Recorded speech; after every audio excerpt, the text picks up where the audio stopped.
Et les 9 heures ici à Paris. Bonjour à tous, bienvenue à vous si vous nous rejoignez dans Paris Direct. Voici les titres de ce jeudi, 11e journée de mobilisation en France contre la réforme des retraites.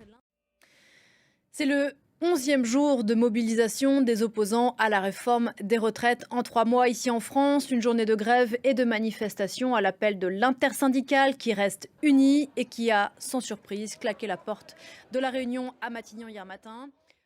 Les grèves et les blocages se poursuivent et on s'inquiète à nouveau du côté du ravitaillement en carburant. Écoutez Clovis Casali, il est devant une station-service de l'Ouest parisien.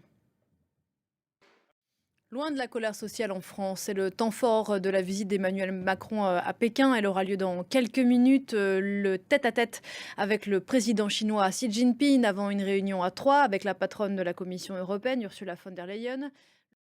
Emmanuel Macron affiche son ambition à Pékin. Peut-il convaincre Xi Jinping d'enrayer la fuite en avant de la Russie en Ukraine? En a-t-il les moyens? Quel gage peut-il donner? Analyse de Lou Kissiela à Shanghai.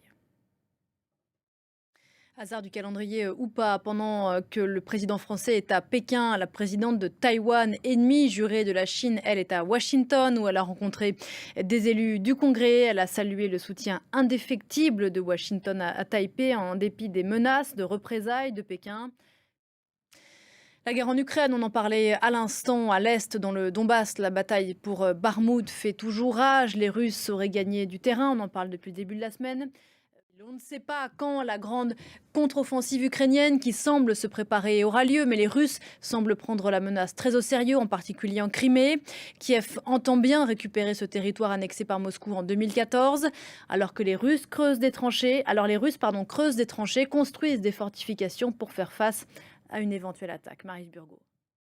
Une guerre en Ukraine qui ne dit toujours pas son nom en Russie, où il est interdit de parler du conflit autrement qu'avec l'expression opération spéciale, interdit aussi de se faire l'écho d'une voix discordante sur le sujet, interdit ou extraordinairement risqué. C'est l'histoire d'Alexeï Moskaliov, dont vous avez peut-être entendu parler ces dernières semaines. Je vous le disais en titre, les condamnations internationales se multiplient contre Israël après l'opération musclée des forces de sécurité israéliennes dans la mosquée Al-Aqsa, sur l'esplanade des mosquées à Jérusalem, appelée aussi Mont du Temple. Économie à présent en direction l'Amérique latine. Les présidents de 11 poids lourds du continent, dont les principales économies de la région, Brésil, Mexique, Argentine, Colombie, annoncent une alliance contre l'inflation pour tenter de lutter contre ce mal qui rend la vie impossible à des millions de personnes. En Argentine, elle dépasse les 100% cette inflation sur un an. La colère sociale y est très forte. Florent Rodeau. J'aurais aimé que le reportage qui va suivre parvienne de façon olfactive jusqu'à vous. Je vous emmène en Tunisie à présent où la récolte des fleurs d'oranger vient de commencer. Vous connaissez forcément ce goût qui agrémente les desserts, son odeur qui parfume les maisons ou qui permet de faire du parfum tout court, considéré comme l'or blanc de Tunisie. 9h15 ici à Paris. Si vous nous rejoignez dans Paris Direct, je vous en rappelle les principaux titres. D'abord, la 11e journée de mobilisation en France contre la réforme des retraites.